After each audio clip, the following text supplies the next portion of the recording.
ማሰግናለሁ በሰላም ስለመጣችሁ። እኔ ካሁን በኋላ ተወጥቻለሁ። የእፎይና የኢምራን በዚህ ያልቃል። ስትጨርስ ንገረኝ፣ ሚውት አድርጌ አዳምጣለሁ። እሺ፣ እናመሰግናለን። ሁላችሁም ሙስሊም ወንድሞቼ እህቶቼ፣ አሰላሙ አለይኩም ወራህመቱላሂ ወበረካቱ። እንዲሁም ክርስቲያን ወገኖቻችን ሰላም ብያለሁ። ያው ኢዮዳብ አወያያለሁ ብሎ ሳምንት ሙሉ ፕሮግራም ተዘጋጀ ነበር። አመጣዋለሁ ብሎ ቃል ገብቶ ነበረ። ግን እንዳየነው ሊመጣለት ፈቃደኛ አልሆነም። እኔ ፊት መቆም ስለማይችል ማለት ነው። ስለዚህ ኢዮዳብ ስራውን ተወጥቷል። በጣም እናከብርሃለን፣ እናመሰግንሃለን። ለምን ካልከኝ እስካሁን አንድ ሳምንት መስዋዕት አድርገህ ውይይቱ እንዲካሄድ ሞክረሃል። ሁለተኛም ደግሞ እኛን አክብረህናል።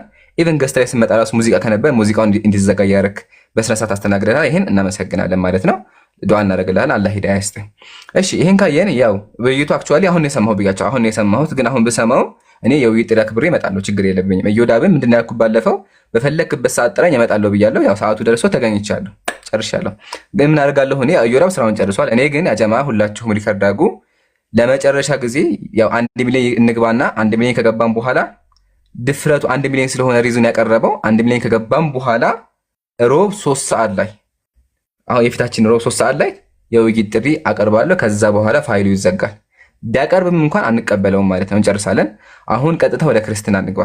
ክርስቲያኖች ኮሜንት ላይ ሲሳደቡ ምናምን ነበር። እኛ ግን እንደዛ ኮሜንት አንመልስም። ጀስት ትምህርት ላይ ነው ፎከስ የምናደርገው። እሺ፣ አልሐምዱሊላህ ወሰላቱ ወሰላሙ አላ ረሱሊላህ። እኛ ሙስሊሞች አምላካችን ሀያል እንደሆነ አምላካችን አንድ እንደሆነ እናምናለን። አምላካችን ቁርአን ላይ ምን አለ? ኢነኒ አነላህ አለ፣ እኔ አላህ ነኝ አለ። አላህ ማን ነው ስንል ደግሞ ሁወላሁ አለዚ ላ ኢላሃ ኢላሁ፣ እሱ አላህ ነው፣ ከሱ ውጭ ሌላ አምላክ የለም ብሎ ተናገረ። ቀጥሎ አምላካችን ቁርአን ላይ ምን አለ? ቁል ሁወላሁ አሐድ በሉ አለ፣ እሱ አላህ አንድ ነው አለ። ስለዚህ ሙስሊሞች የምናመልከው አምላክ አንድ ነው። ባህሪያቶቹ ከሁሉ የላቀ ጥራት የተገባው ሱብሃነ ጥራት የተገባው አምላክ አለ።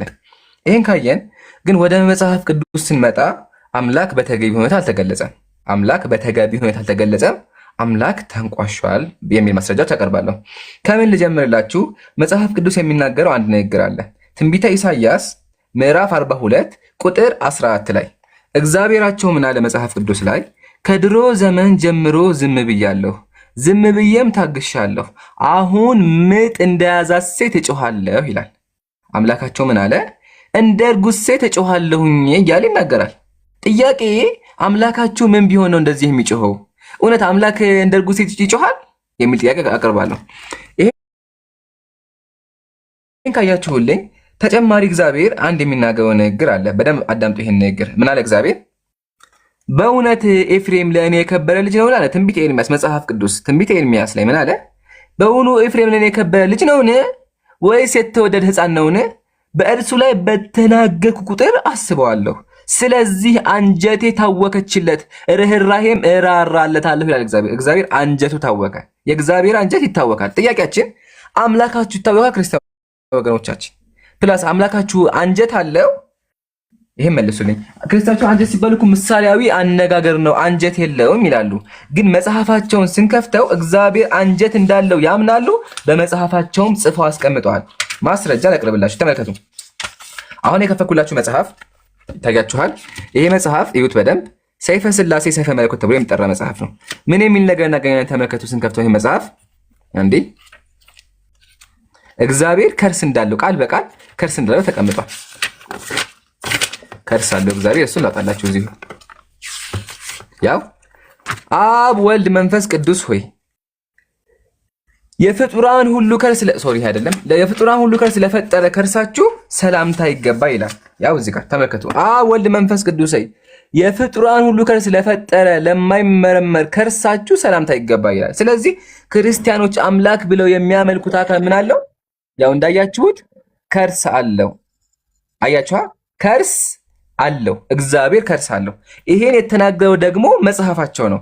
እግዚአብሔር ምን አለው ሌላ? ግን ከርስ ብቻ ነው እንዴ ካላችሁ ክርስቲያን ወገኖቻችን አይደለም። ከርስ ብቻ አይደለም ያለው። ምን አለው ተላሳያችሁ። እዛ መጽሐፍ ላይ ምን ይላል? አብ ወልድ መንፈስ ቅዱስ ሆይ እግዚአብሔር ሆይ ቅዱስ እግዚአብሔር ኃያልና የሚያስፈራ አይኑ እንደ እሳት የሚነድ እሱ አንድ ቅዱስ ነው አለ። እግዚአብሔር አይን አለው። አይኑ ደግሞ የሚያስፈራ የቀላ ነው። ቀይ አይን ነው ያለው። እንደምታውቁት ምሳሌ ሰካራሞች አናቸው ይቀራል። እንደዚህ አይነት ቀይ አይን አለው ብሎ ይናገራል። ያው ቀይ አይን አለው ይላል። ቀጥሎ ምን ይላል? ቅዱስ ቅዱስ እግዚአብሔር የራስ ጸጉሩ እንደ በረድ የነጻ ነው አለ። እግዚአብሔር ምን አለው? ነጭ የሆነ ጸጉር አለው ማለት ነው። ይሄ የነሱ መጽሐፍ ነው። ቀጥሎ ምን እናገኛለን ስንተመከቱ በጣም ብዙ ነገሮች አሉ። ምሳሌ ጥፍር፣ እግዚአብሔር ጥፍር አለው፣ ጣትም አለው። ጣትና ጥፍሩ ደግሞ እኩል ናቸው። ተመልከቱ ምን ያለ ቀጥሎ አብ ወልድ መንፈስ ቅዱስ ሆይ ከጥፍሮቻችሁ ጋር፣ ጥፍር ማለት ያው የድሮ አማርኛው ትርጉሙ ጥፍር ማለት ነው። ከጥፍሮቻችሁ ጋር ባለመነጣጠል ተባብረው ተመሳስለው ላሉ ጣቶቻችሁ ሰላምታ ይገባ ይላል። የእግዚአብሔር ጣቱ ጥፍሩ ከጣቱ ጋር እኩል ነው። እዚህ ጋር ያለው ጥፍሩ ከጣቱ ጋር እኩል ነው። which means በጣም ረጅም ነው ማለት ነው። ክርስቲያን ወገን አምላኬ ብለህ የምታመልከው አካል ረጅም ጥፍር አለው ትለኛለህ። ቀጥሎ ተመልከቱ ምን እንደሚል አብ ወልድ መንፈስ ቅዱስ ሆይ በአሳ መባቅት ለሚራመድ ጫማችሁ ሰላምታ ይገባል።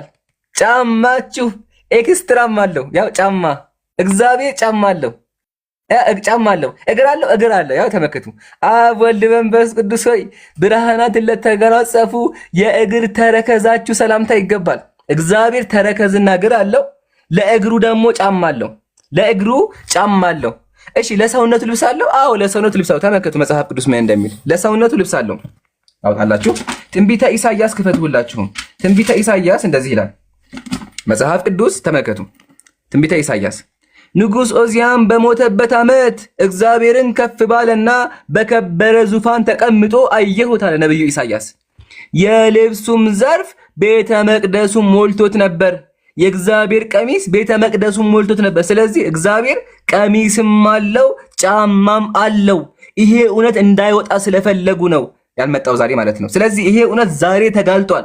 ህዝበ ክርስቲያኑ እዚህ ጋር አዳምጥ በደምብ። አምላክ ብል የምታመልከው አካል ኤክስትራ ልብስና ቀሚስና ጫማ ያለው አምላክ የምታመልከው ሁለቱንም በማስረጃ ከመጽሐፍ ቅዱስ አሳይተናል። መጽሐፍ ቅዱስ ይታያችኋል። አሁንም ልቀጥል። ቀጥሎ የፈለጋችሁትን ጥሩ፣ የፈለጋችሁትን አካላት ብትጠሩ እናገኛለን። ምሳሌ አንድ የወጣልኝ ዝም ብዬ ላሳያችሁ ወጣልኝ ማለት ነው። እስካሁን ጥፍር አሳይቻችኋለሁ፣ እግር አሳይቻችኋለሁ፣ ተረከዝ አይተናል። የቀረ ምንድነው? ራስ፣ ጸጉርና ራስ። ተመልከቱ ፓራቅሌጦስ ሆይ አለ ለመለኮታዊ ራስ ሰላምታ ይገባል። ፓራቅሌጦስ አምላክ ነው በእነሱ ምን አለው? መለኮታዊ ራስ አለው። ራሱ ደግሞ ጸጉር። ተመልከቱ ፓራቅሌጦስ ሆይ እንደ ሰው ጸጉር ላልሆነ የራስ ጸጉር ሰላምታ ይገባል። እግዚአብሔር እንደ ሰው ያልሆነ የራስ ጸጉር አለው። ይሄን ነው አምላካችን ብለው የሚያመልኩት። ፕላስ ይሄ አምላካችን የሚሉት አካል ሰዎች ያዝሉታል። ያጀማ ሰዎች ያዝሉታል። ያጀማ ሞዴሬተር ካላችሁ አብዱል ከሪም አስገቡ። እሺ ሰዎች ያዝሉታል። ታውቃላችሁ ይሄንን እግዚአብሔር በሰው ይታዘላል። ላሳያችሁ። ይሄ መጽሐፍ ፊት ለፊት ያለው ገድለ አቡነ መንፈስ ቅዱስ መጽሐፉን ይዩት። ይሄ ነው መጽሐፉ። ከነንቱን ማሳየት እንችላለን። እዚህ ጋር ምን እናገኛለን? እግዚአብሔርን ያዘለው አለ። ያው ከነስዕሉ እግዚአብሔር ታዝሎ። ክርስቲያን ወገን ይሄ ነው አምላክህ ታዝሎ። ማን ያዘለው? አቡነ ገብረ መንፈስ ቅዱስ። ራቁታችሁ ልብስ አይለብሱም። ይሄ ሰውዬ ልብስ ያለበሰ ራቁት የሆነ አካል አምላክህን አዝሎታል። አብ ወልድ መንፈስ ቅዱስ። ይሄ አብ ነው፣ ይሄ ወልድ ነው፣ ይሄ መንፈስ ቅዱስ ነው። ሶስቱ አምላኮቻችሁ ታዝለዋል። ያው የታዘለ አምላክ ነው ያላችሁ። ላሳያችሁ ምን እንደሚል። አባታችን ገብረ መንፈስ ቅዱስ ተነስቶ መላእክት እንደተናገሩት ወደ ዝቋላ ተራራ ሄደ። በመንገድም 3 ሽማግሌ ደክመው በጥላ ስር አርፈው አገኘ። ያረፉበትም ተራራ እንደ ፀሐይ ያበራ ነበር። አባታችንም አይቶ በልቦናው እሰወራችኋለሁ ብሎ አሰበ። ይሄ ሰውዬ እነዚህ ተቀምጠው ነበር ደክሟቸው አምላኮች ማለት ነው። ከዛ እደበቀለሰ አዩትና ተመከቱ ቀጥሎ ምን እንደሚል። እባክህን አትለፈን፣ አንዳንድ ምዕራፍ ያክል አዝለህ ውሰደን እያሉ አሰምተው ተናገሩ። ቀርበን ባያቸው ጊዜ መላ ሰውነታቸው በሽበት የተሸፈነ የደከሙ ሽማግሌዎች፣ እነዚህ አምላክ ናቸው። የደከመ ሽማግሌ መሆናቸውን ተረዳ። አንዱን አዝሎ ሄደ።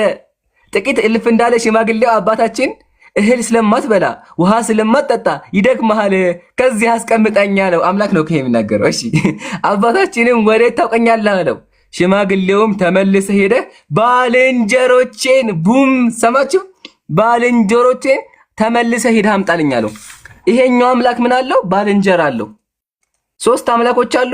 ይሄኛው አምላክ ለዚህኛው አምላክ ባልንጀራ ነው። ቢላህ አለይኩም ምን አይነት አምላክ ነው ባልንጀራ ያለው? ተመልከቱ። 3ቱ ሽማግሌዎች ተነስተው ቆሙ። ለአባታችን አቡነ ገብረ መንፈስ ቅዱስ በአንድነት በሶስትነት ተገለጹ አለ። ስለዚህ አምላኮች ተገልጠው ታዝለዋል። የመጨረሻ ጉድ ኢብራሂም አለ። ኢብራሂም ደስ ያላችሁ ወንድሞች አለው። ከባድ የምትለው ነገር ምንድን ነው? ከባድ ማለት የምፈልገው ስለ እግዚአብሔር። አረ በጣም ብዙ ነው። አይምሩ ምን ብዬ አማርጠኝሽ? ምርጫ ስጠኝ። እኔ ለምራ አምላክ የተበላ እሺ፣ ምረጣ። ቆይን ተራን ትመርጣለህ። የኔ ምርጫ ይስጠኝ መጀመሪያ። እሺ ተናገረው። ቀጥልሽ። አምላክ የተበላበት አንደኛ፣ ሁለተኛ አምላክ ሰይጣን ያዘዘበት፣ ሶስተኛ አምላክ የተሰቃየበት። ኦኬ። አይ በጣም ከባዱ አምላክ በሰይጣን መታዘዙ፣ ይሄ በጣም ይከብደኛል ለኔ። እስቲ እሱን አሳይልኝ። ቀላል፣ በጣም ቀላል።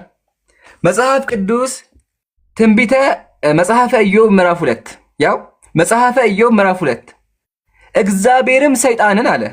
እግዚአብሔር ሰይጣንን ምን አለው? በውኑ ባሪያዬ ኢዮብን ተመለከትከውን? በምድር ላይ እንደሱ ያለ ፍጹም ቅን እግዚአብሔርን የሚፈራ ከክፋት የራቀ የለም። በከንቱ አጠፋው ዘንድ በእርሱ ላይ ምንም ብታንቀሳቅሰኝም አለው። የክርስቲያኖች አምላክ ማን አንቀሳቀሰው? ሰይጣን አንቀሳቀሰው። የተናገረው ማን ነው? ራሱ እግዚአብሔር አለው።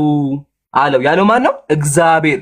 እግዚአብሔር ሰይጣን አንቀሳቅሰኛል ብሎ አመነለት። ስለዚህ የክርስቲያኖች አምላክ ሰይጣን ያንቀሳቅሰዋል። ይሄን የምታመልኩት አይታችኋል። አቡኪ ምን ላሳይ? ከዚህ በፊት ስትናገርም ሰምቻለሁ። እንደ ቆሎ ነው ተበልተዋል አይነት ነገር ማለት ነው። እሷ በጣም ወሳኝ ናት። አስባችሁታል? አምላክ መበላት ማለት ገብቶ ዳይጀስት ያደርግና ከዛ ኤክስክሪሽን አለ ይወጣል ማለት ነው። ስለዚህ ያንን እስቲ አለ ብለህ ስለምትናገር አደገኛም ነገር ስለሆነ እኔ ያን ነገር ፕሪፈር አደርጋለሁ። እሺ ወንድሜ አቡከር ምንድን ነው ያለኝ? አቡበከር አምላክ የተበላበት አለ እንዴ? እንደ ባቄላ የተበላበት አለ እንዴ የሚል ነው። አዎ አለ። ማን? ታላቁ አባት ዘርአ ብሩክ ምን አደረጉ? አምላክን እንደ ባቄላ በልተዋል። አምላክን እንደ ባቄላ በልተዋል። ገድለ ዘርአ ብሩክ መጽሐፉን ሙስሊም በመጽሐፍ ነው የሚያወራው። እንደነሱ ቻትጂቢት አይጠቀምም። ቻትጂቢት አንጠቀም። ተመልከቱ አምላክ የተበላበት። ጥቅምት በገባ በሶስተኛው ቀን ብፁዕ አባታችን ዘርአ ብሩክ በስላሴ ስም የተሰራች ቤተክርስቲያን ሲያጥን በእግዚአብሔር ትእዛዝ 3 ዕንቁዎች አገኘ። 3 ባቄላ ነገር አገኘ። እሺ ያ ጻድቅ አባታችንም ከፀሐይ 7 እጅ የሚያበሩ 3 ዕንቁዎችን ባየ ጊዜ እጅግ ደስ አለው፣ ተደሰተ። ባያቸው ጊዜ አንስቶ ዋጣቸው፣ በላቸው። ያጀማ እነማን ናቸው? አሳያችኋለሁ። እነማን ተበሉ? 3ቱም ዕንቁዎች በሆዱ ውስጥ ቀን በእርሱ ብርሃን ቆዩ። ከዛ በኋላ በእርሱ ብርሃን ተሞላ።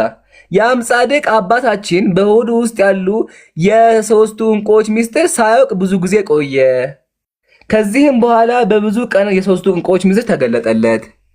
አዳምጡ። እነዚህ ባቄላ 3ቱ ባቄላ የተበሉት ባቄላ እነማን ናቸው? ይሄ ሰውዬ ባቄላ በልቷል። እነዚህ ባቄላ እነማን ናቸው? ተመልከቱ እነማን እንደሆኑ።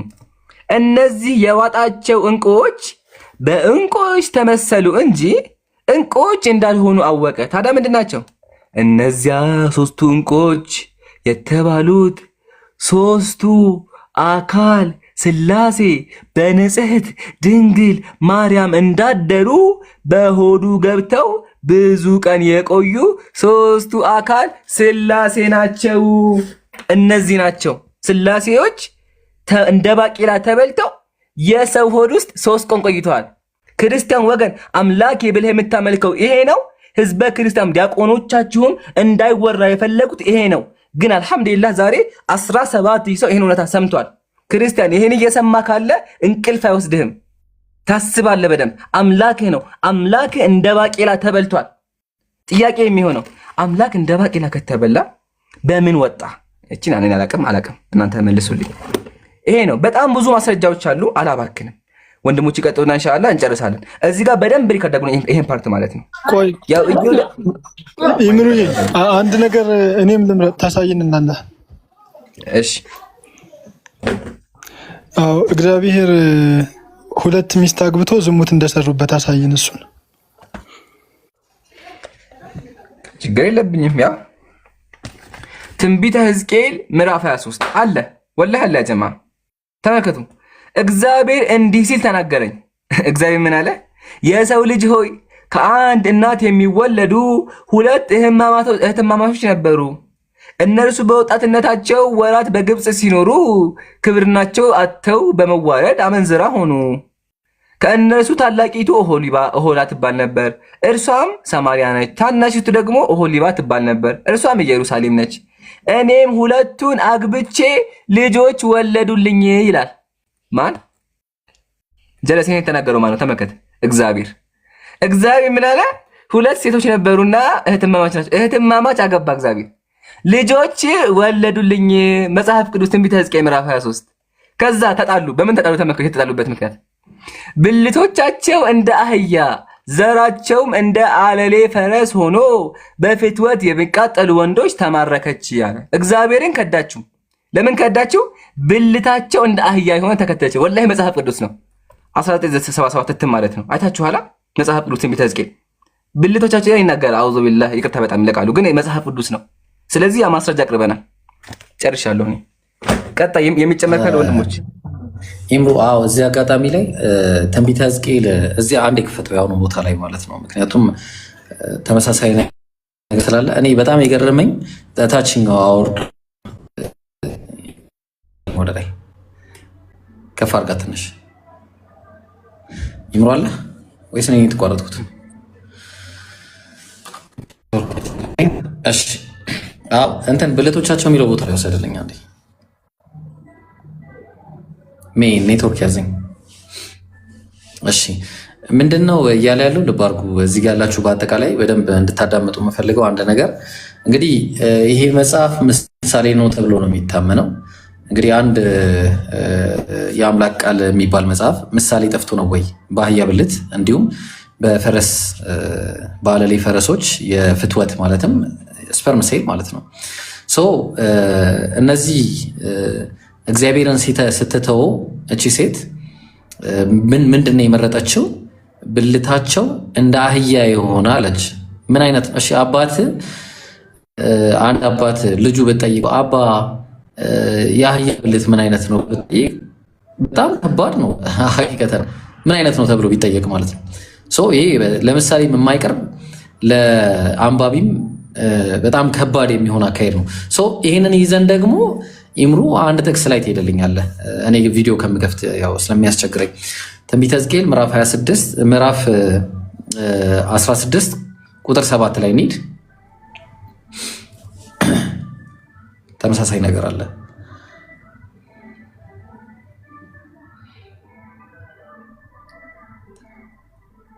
እሺ እዚህ ጋር ያላችሁ ሁላችሁም እዚህ ጋር ያለነውን ፎሎ አድርጉ። ሁላችንም ንጽጽር የምንሰራ ልጆች ነን። እኔ አቡበከር ማሂር እንዲሁም ኢምራንን ሁላችሁም ፎሎ አድርጉ። እሺ ንጽጽር ላይ እሺ ምን አለ ተመልከቱ። ትንቢተ ሕዝቅኤል ምዕራፍ 16 ቁጥር 7 ላይ በእርሻ ላይ እንዳለ ቡቃያ በዛሁሽ፣ አንቺም አደግሽ ታላቅም ሆንሽ፣ በእጅጉም አጌጥሽ፣ ጡቶችሽም ልብ አድርጉ፣ ጡቶችሽም አጎጠጎጡ፣ ፀጉርሽም አደገ፣ ነገር ግን እርቃንሽን ሆንሽ፣ ተራቁተሽም ነበረ።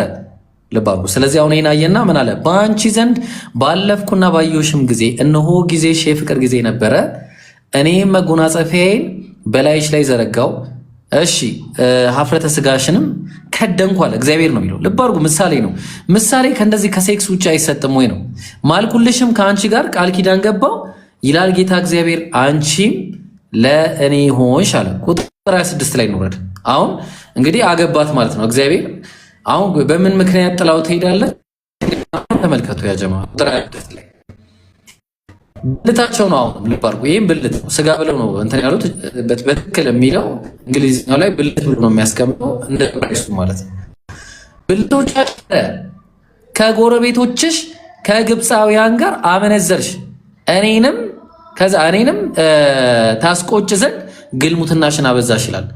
ጋይስ ቅድም ብልቶቻቸው ረዣዥም ከሆኑ ማለትም ከአህያ ብልት ጋር እያለ ይናገራል። አሁን ደግሞ እዚህ ጋር ስታዩ ወፋፍራም ይላል። አሁን ምንድን ነው እኔ ጥያቄ። አሁን ልብ አድርጉ ያጀማ እንግዲህ የአምላክ ቃል እንደዚህ አይነት ነው ወይ? አሁን ወፍራም ብልትና ረዣዥም ምናምን እና ይሄ በጣም እንድታስቡበት የሚፈለግ ነገር ነውና ይምሩ። ሌላ የምታወራው ካለ ቀጥሉ። ሌሎች ጀዛከላ ባይ ዘ ዌይ ኢብራሂም ያነሳ ፖይንት በጣም ወሳኝ ፖይንት ነው። አምላክ እንዴት ነው እንደዚህ የሚናገረው? ቢላህ አለይኩም አምላክ ብልቶቻቸው እያለ እንዴት ብሎ ይናገራል? እንደ አህያ እያለ ቆይ አሁን አንድ ዲያቆን ወይም አንድ ክርስቲያን ልጅ ዲያቆን ጋር ሂዶ ይሄ እግዚአብሔር እዚህ ጋር ምን እያወራ ነው? ምን ብሎ ነው የሚመለሰው? ምን ብሎ የሚመለሰው? ንገሩኝ እስኪ። አዑዙ ቢላህ አዑዙ ቢላህ አዑዙ ቢላህ። ይሄ ግን አምላካችን የሚሉት ነው። ቀጣይ የማሳያችሁ ደግሞ እዛው የተያያዘ ጉዳይ ነው። ግን ከሱ በፊት አቡበከር የሚያሳየን በጣም ከባድ ነገር አለ። አቡኪ ቀጥል ኢንሻአላህ።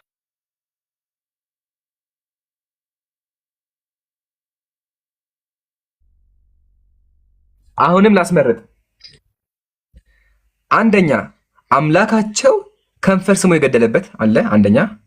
ሁለተኛ አምላካቸው እስከ 30 ዓመቱ ድረስ ጡት የጠባበት አለ። ሶስተኛ ደግሞ አምላክ የአምላክ ባህሪያት በቃ አምላክ የሰከረበት አለ። ከሶስቱ ምረጥ።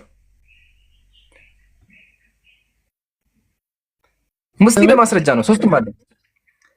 አንደኛ አምላክ የወንድ ከንፈር ስሞ የገደለበት ወላሂ አለ። እሺ ይቅርታ ስድብ እንዳይመስላችሁ ፕሊዝ ክርስቲያኖች እባካችሁ በስሜት አትዩት። እሺ ወገኖች ማስረጃ ቀርባለሁ። እሺ አንደኛ።